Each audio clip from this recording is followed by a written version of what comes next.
आत्मीय भाइयों और बहनों, आपको पुस्तक हमारी भावी पीढ़ी और उसका नवनिर्माण वाङ्मय 63 लेखक पंडित श्री राम शर्मा आचार्य पृष्ठ 1.135 से पढ़कर सुना रहे हैं। क्या दंड से बच्चे सुधरते हैं? प्रश्न। इस प्रश्न पर विचार करते हैं। आइए, बच्चों को सुधारने, उनमें से बुरी आदतों को छुड़ाने के लिए अन्य बातों की तरह दंड देने की भी एक प्रणाली चली आ रही है। सामान्यतः भूलों, गलतियों पर बच्चों की शैतानी पर अभिभावक गण उन्हें दंड देते हैं, पीटते हैं, उनकी आलोचना करते हैं। बच्चों ने कुछ गड़बड़ी की तो गड़बड़ी की कि उन्हें ठोक पीट दिया। अच्छे समझदार पढ़े लिखे माँ बाप भी इसी का सहारा लेते देखे जाते हैं। यद्यपि दंड की व्यवस्था सुधार के लिए एक महत्वपूर्ण प्रयोग है। नीतिकार ने सुधार के साम दाम दंड भेद 4 उपायों में दंड को भी स्थान दिया है। आवश्यकता पड़ने पर दंड दिया भी जाना चाहिए। आवश्यकता पड़ने पर दंड दिया भी जाना चाहिए, लेकिन उसका प्रयोग दवा की खुराक की तरह ही किया जाना चाहिए। बिना सोचे समझे अनावश्यक मात्रा में दी गई अच्छी दवा भी नुकसान पैदा कर देती है। इसी तरह दंड भी बिना सोचे समझे अनावश्यक रूप से दिए जाने पर अपने दुष्परिणाम पैदा करता है। साथियों, दंड सुधार के लिए अंतिम और महत्वपूर्ण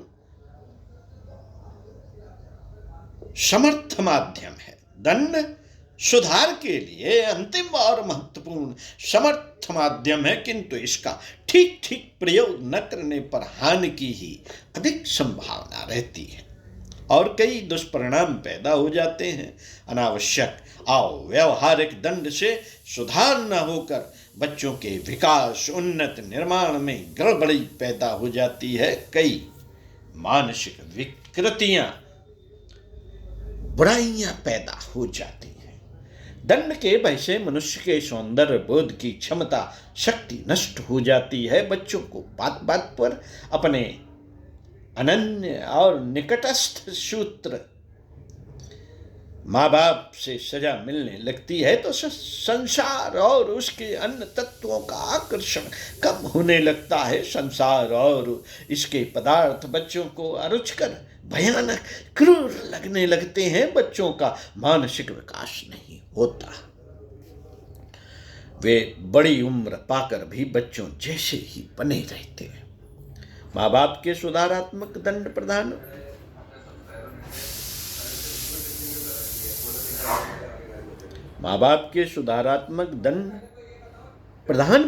फौजी अनुशासन में बच्चे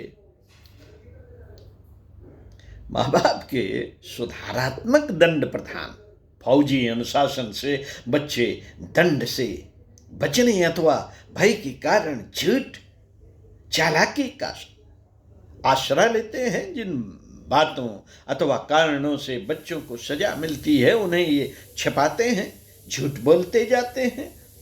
इस तरह धीरे धीरे बच्चों में झूठ बोलने, चालाकी, फरेबबाजी की आदतें पड़ जाती हैं, जो दिन दिन परिपाक होकर जीवन का अंग बन जाती हैं। मानव जीवन और संसार में बहुत बड़े बड़े दुष्परिणाम, बुराइयां पैदा करने वाली इस झूठ, चालाकी, फरेबबाजी की शुरुआत इस रूप में बहुत कुछ घर से ही होती है। सुधार के लिए अन्य बातों को छोड़कर केवल प्रारंभ से ही दंड का आश्रय लेने पर, बच्चों को बार बार पीटने, सजा देने पर बच्चों के सुधार की संभावना बहुत कुछ नष्ट हो जाती है, क्योंकि बच्चा भी बार बार पिटने से दंड का आदी हो जाता है। दंड एक समर्थ, शक्तिशाली प्रयोग है। इसका अवलंबन तो अन्य सभी बातों में असफल होने पर ही निश्चित मात्रा में करना चाहिए।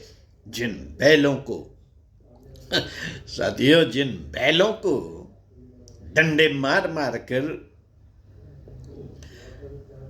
चढ़ाया जाता है, वे फिर डंडे खाने के आदी हो जाते हैं। प्रारंभ में एक दो डंडे खाकर जो तेज दौड़ते थे, वे फिर बार बार डंडे पड़ने पर भी धीरे धीरे चलते हैं।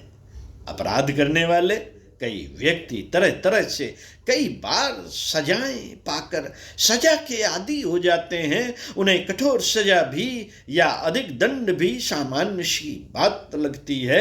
बार बार सजा पाकर भी वे अपनी अपराध प्रकृति का क्रम चालू रखते हैं। यही बात बच्चों पर भी लागू होती है। बच्चे भी बराबर मिलने वाले दंड के आदी हो जाते हैं। उन पर दंड का कोई प्रभाव नहीं रहता। मित्रों,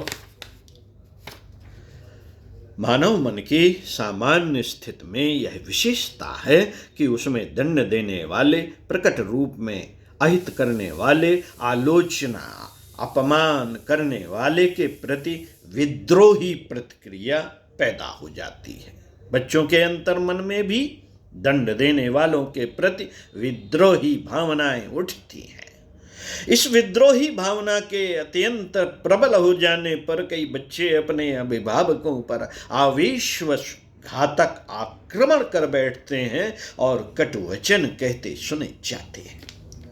समर्थ हो जाने पर इस तरह के बच्चे अपने माँ बाप, अभिभावकों की कोई परवाह भी नहीं करते।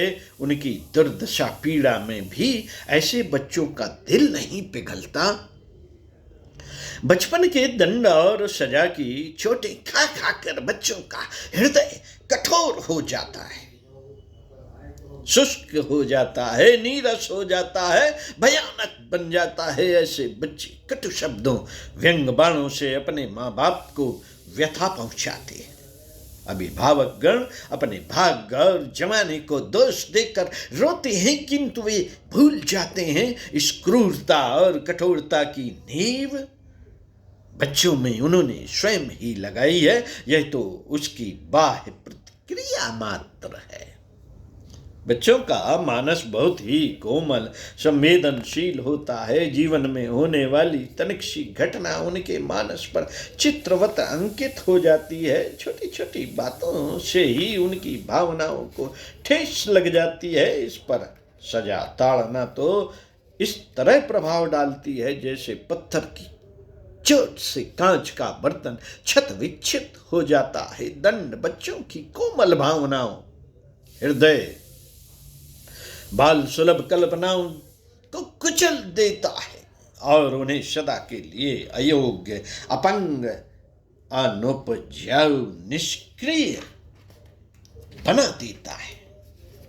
साथियों, इसका यह अर्थ नहीं कि बच्चों को कभी सजा दंड देना ही नहीं चाहिए। नीति शास्त्र के पंडितों ने ताड़ना भी बच्चों के सुधार के लिए आवश्यक बताई है, किंतु दंड देना एक महत्वपूर्ण मनोवैज्ञानिक तथ्य है। किस सीमा तक बच्चों को सजा दी जाए, कैसी सजा कब दी जाए, यह बातें जानना उसी तरह आवश्यक है जैसे किसी डॉक्टर का यह जानना कि रोगी को कौन सी दवा कब कब कैसे कितनी दी जाए। दंड के कारण उत्पन्न होने वाले उक्त दुष्परिणाम दंड दी नीति का दुरुपयोग करने पर ही मिलते हैं। साथियों, सुधार के लिए सर्वप्रथम यह देखा जाना आवश्यक है कि बिना दंड के अन्य बातों से सुधार की प्रेरणा दी जा सके तो उत्तम। बच्चों को सुधारने में स्नेह ममता का बहुत बड़ा स्थान है। एक बार महात्मा गांधी से बचपन में कोई भारी भूल हो गई। इस पर उनके पिता ने उस भूल को स्वयं ठीक कर लिया। गांधी जी को देखकर उनकी आंख में केवल आंसू आ गए। गांधी जी को देखकर उनकी आंख में केवल आंसू आ गए। इसका ऐसा मूक प्रभाव पड़ा कि फिर गांधी जी ने कभी वैसा काम नहीं किया जिससे उनके पिता को ठेस लगे, दुख होवे। जब बच्चों में अपराध प्रवृत्ति बहुत ही बल पकड़ लेती है, वह स्नेह सरलता से न सुधरे, उल्टा बिगाड़ क्रम ही चालू रहे, तो फिर सजा का भी आश्रय लेना आवश्यक होता है। इस पर भी यह देखना आवश्यक है कि उसे शारीरिक सजा देना आवश्यक है या मानसिक। जहां तक बने प्रारंभ में फटकार देने अथवा डरा धमका देने से काम बन जाए तो ठीक है। इसके अतिरिक्त भूल को सुधारने के लिए उसे खेल या मनोरंजन का रूप देकर बच्चे से ही भूल सुधार कराने का प्रयास करना चाहिए। उदाहरणार्थ, बच्चे सामान बिखेर देते हैं तो उन्हीं से उसे ठीक रखाया जाए। बच्चे कुछ तोड़ फोड़ देते हैं तो टूट फूट होने से होने वाली हानि को बताते हुए बच्चे को समझाना चाहिए। किसी भी तरह की सजा का आधार रचनात्मक हो, दमनात्मक नहीं। 4-5 साल के बच्चे को शारीरिक सजा भी दी जा सकती है, किंतु 7-8 साल बाद तो बच्चों को इस तरह का दंड कभी भी नहीं देना चाहिए। इस समय बच्चे का मानसिक विकास काफी हो चुका है और वह अपने मान अपमान को समझने लगता है। विद्रोही भावनाएं, विपरीत प्रतिक्रियाएं इसी समय पैदा होने लगती हैं। बच्चों की अच्छाइयों की भी मुक्त कंठ से प्रशंसा करनी चाहिए। उत्साह बढ़ाने, अच्छे काम करने के लिए पुरस्कार देना बच्चों का विश्वास प्राप्त करना है। इस तरह बच्चों को सुधारात्मक निर्देश देकर उन्हें अच्छा बनाया जा सकता है।